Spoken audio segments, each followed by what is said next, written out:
Hi guys, it's me George. So I've had a bit of an idea as of what to put for a video. As you guys can tell, I'm in Scotland. I've moved in. I'm really sorry, first of all, if I haven't replied to any messages and things like that, but you have to imagine for the past 3 months, when I was in Manchester, I was working my absolute arse off. This video angle is really weird. It makes me look like I've got really long legs, like Vernon Kay from Bo Selector. But yeah, so you have to imagine for the past 3 months I've been working 12, 13 hours and it's been insane. So yeah, I have to apologise for that. I will get back to you, but I've genuinely had to sort my life out. My life has been in tatters. Things are better now. I feel a lot more settled. I've only just settled, but I feel so much more settled. And I feel like I'm starting to land on my feet, which is awesome. Touch wood, things this year will start to pick up, but I know that this year is a very fucked up year for everybody. So I was thinking of what to make as a video, and I'm like vaping like a hipster, quit smoking as well. Bubblegum flavour, shit. And the video was, where do you see your future going in, where do you see your practice going in the future? And I think that that's a really good question in regards to pollution, plastic, things like that, the world that's ever evolving, ever changing, and sadly a lot of natural places are being demolished or are being ridded, and I fucking hate that. But I think that ultimately, I think it's a really important question, and for this changing world. First of all, I think we have this idea of constantly working within the land, working with the land that we're in, and that's all well and good that when you're in like a rural place, right? But no one really mentions people that live in cities. No one ever really talks about that within particularly traditional witchcraft. And it's a really good point to make because, there have been cunning folk like Arthur Gauntlet. I always bring that up, but it's just such a good example of someone in the 17th century that's working in London, and I think that's a really good example. I've lived in cities my whole life. Like, I grew up in East London. I've lived in Manchester for 13 years, and now I've moved to another city, which is Edinburgh. Edinburgh is a little bit different because it kind of feels like the countryside within a city, which is why it's one of my most favourite cities in the UK. It is my favourite city out of the whole of the UK, but there'll always be a place for Manchester in my heart. But what I will say is that, we have this idea of working with the land and stuff like that, but actually you can work magic in a city. I've done it, and the magic I've worked has worked well, worked effectively, and it's been potent. And I don't necessarily think you have to always be really organic with where you live and having this relationship with the land. And I've had moments where I've gone to churches and I've had like dolls of people, particularly like within healing workings, and I've like put their image under the foot of like an altar of a saint, lit a candle to that saint, said a prayer, and then walked out. And as I walk out, the town hall will start chiming, the wind will pick up, and I know that that's a sign. I've had experiences in cities where afterwards doing a working, all these synchronicities have happened. There's a canal that flows through Manchester. I've like put things in that canal and done conjurations in the city centre. It's something that I've done, and I know it's something that works and it's something that's capable. Wouldn't want to take a swim in that canal though. Jesus. But the point is, you can work magic in a city, and I've seen people say otherwise, but from my personal experience, from what I've experienced as a folk magician, you can. It's possible and it's done. You can do it. I think one of the reasons I actually moved up to Scotland is because I actually noticed that in England, a lot of natural places were just being demolished. And there was just more and more people in England, and things were being built up more and more and more, and it was too much for me. That's one of the reasons I moved up to Scotland. And I think I've actually moved up to Scotland for my practice in a sense, because my practice is fundamental to me, but nature and having natural things around me is fundamental. Like, the nearest forest from me is like 15-minute walk, if that. The nearest cemetery is like 5 minutes around the corner. Like, and fair enough, cemeteries are man-made places, but the point is, it's a place, you'll probably be able to hear the wind as well. The Scottish weather, by the way, is not like English weather. It is fucking cold.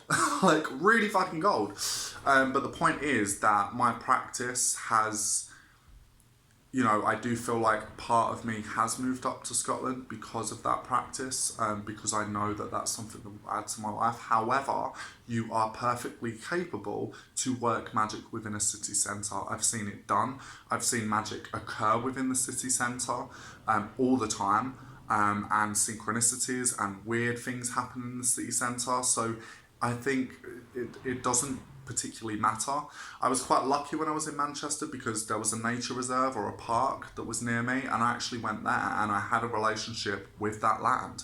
It wasn't acres and acres of forests and woods and meadows, but it was a nature reserve. It was a place I could go to. So I think if you still want to have that relationship with the land, if you find somewhere like that in that way and you want to make it a little bit perhaps more organic, you can. That's totally doable. The question was asked as well was, do I work with plastic in my practice? And I don't. I don't really work with plastic. It's not a thing for me personally.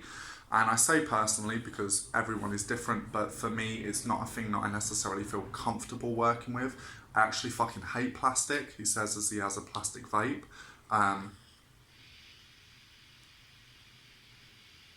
But yeah, like, I hate it. I've got like plastic baggies, like sealable baggies that I've put herbs in and stuff like that. But more than likely, I try to not use them as much as possible to produce less plastic waste because I am like that. One of the things I also feel very mindful of, I think, in terms of this day and age, is what offerings you give. And I think that's really important. So, for instance, if you're going to be like Hail the Land and you're going to leave burning candles with like wax everywhere, that doesn't really biodegrade and it's not actually going to benefit the land in a good, positive way. If you're going to give an offering, for me, I try to make sure the offerings I give are good for the animals around it because I'm very physical with my practice in the sense that the offerings I give to the spirits of the land will be taken by the animals of that land, of that place. And that to me, those spirits are working through those animals. I see things like that. I know people see things differently, but that's how I see it. So for me, it makes sense to give those animals of that land something that is going to benefit them, something that's going to help. I've even given seeds before. And I've given offerings of things I've made that I know aren't going to harm the environment around it in any negative way and aren't actually going to make a bad impact because I don't, as a human, want to make much more of a bad impact on the environment. So yeah, I think that's really important. I've even given seeds because I think it's going to make sense to give seeds to a place that's going to add more to it, that's going to help bees, that's going to help the animals around, you know, wildflowers, things like that, that's going to help the place prosper because for me, that physically makes sense. Do you know what I mean? Like that's something that really makes sense to me. And I think ultimately that's something that I think about quite a lot. There are also things like one of my mates hates Clootie charms, and I can see why, because people in a modern context, you know, put material on it that doesn't really biodegrade, that isn't really natural. And so, you know, I also think about that, and I think that's really important. But yeah, there was also a question in regards to COVID.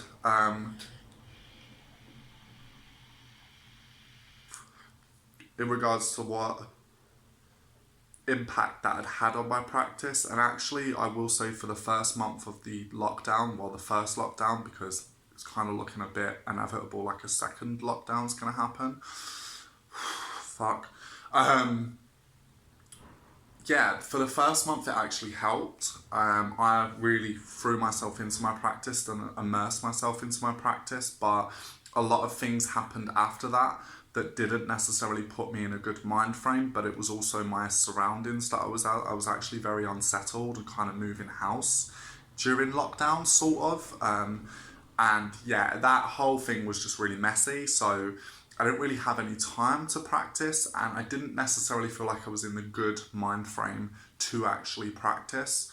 But the first month, if I would have stayed living on my own, that would have been perfect because I just would have practiced all the way through and it would have helped me.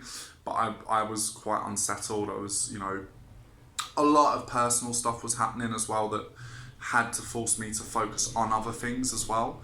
But if I would have had the time to myself, I would have done more because I thoroughly enjoyed that month. I really enjoyed the month that I was actually practicing quite a lot for, and I think it's really important to find things that help during your practice, whether it's communion with spirits, ancestors, saints, gods that you may work with, whether or not it's a meditation practice, whether or not it's focusing on particular aspects of magic, fetch flight, spirit crossing, that kind of thing, creating your own ointments. There are a lot of things that you can do, and actually you can make the most of an opportunity. If a second lockdown does happen, that is exactly what I am going to do. In my spare time, I'm going to throw myself back into my practice again like that.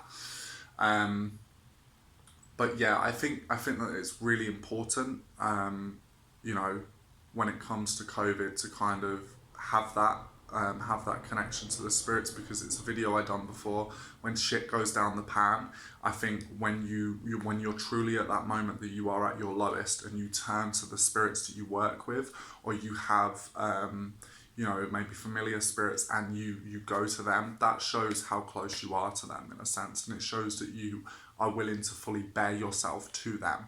And I think that's like really, really important. And I think, you know, for instance, friendships. So like a friendship can only be really tested if there's like, of course, there are good things and positive things, and ultimately we get into a friendship or a companionship with someone to benefit our life. But it's only when the shit really hits the fan, we know about that relationship, we know about that friendship. And I think that that's really, for me, that radiates really well in regards to spirits. You know, that does radiate really well, and that helps. But I have used like taps, and ran like things through it, and caught the water that I've ran the tap from, and used the water in workings and stuff like that. So I think it's completely, a lot of people have this idea that it's like really cut off all the practices from way back when up until now, and I don't necessarily think they are that cut off, because I have done workings in a modern context, you know, and I have had things where things have come up computers, where I've done old spells to find the perpetrator of something, and their image the next day has come up in a computer. So at work, and it's, so that's not been, and I am not the first person to say that. I know a lot of practitioners have had that, and I think magic doesn't really know any bars, like it doesn't have any like it doesn't have any limits. So I do think that's possible. It's happened to me. But yeah, I think that, you know, there are things like, I know people that have used like bank, like credit, you know, like standing in orders at the bank, like pay slips and stuff like that, and wrote prosperity sigils on it and money sigils, or put older money charms and writ it over that and carried it with them. There are, you know, there's loads of things that you can do if you put your head to it and you use your creativity. You can adapt almost anything in a positive way.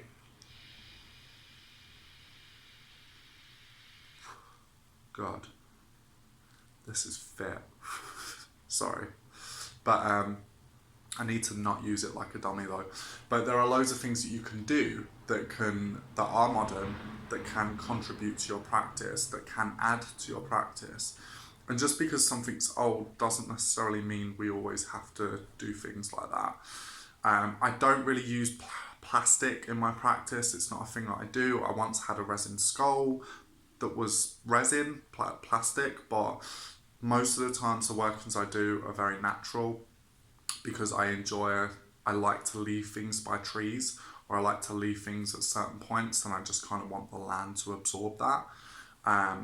But yeah, I have worked magic in a very modern way, and I think magic goes with the times. You know, sometimes looking back isn't as far as what you think. It can be applied in the modern day. But in regards to my practice, I'd like to think moving up here that I can start to get a relationship with some land near. But one of the things I love about Scotland is that it's not like England. Like, you can go somewhere and you can be the only fucking person there. Whereas with England, you go there and you've got like fucking, you know, Eunice and Brian walking up, and you're like, fuck me, and they're like, oh, lovely day, isn't it? And you're like, oh god, I just kind of want to be on my own here. And then you've got like fucking Mary and John in the background, and you're like, what is this? I just need to be on my own. Whereas with Scotland, there are places I can go to here. I can walk up a hill and be on my own for miles upon miles, which I love, because that means that you fully get to immerse yourself in that place. I have kind of reached a point with my practice now, though, where I'm like, see me doing weird shit? Fucking mind your own. I don't even care. I'm like, I literally think I'm the crazy guy down the road. That's okay. But yeah, I hope this video has helped, and I hope it helps, and it's a bit spur of the moment. Might not be very goodly sort of researched and resourced, but it's just from my own experience. I am wearing shorts, by the way. I'm not like sat here in my pants. But yeah, it's a Sunday, and I'm not gonna lie, I've only kind of just got out of bed, so I'm living my best life because I need to chill. A lot's happened, and I'm only just settling in. So once again, apologies if I have not replied to any messages or emails or readings, things like that. I will, and I am sorry for that. It's just things have been very hectic around me, and I've only just settled in. So nice to speak to you guys again. Over and out, and peace.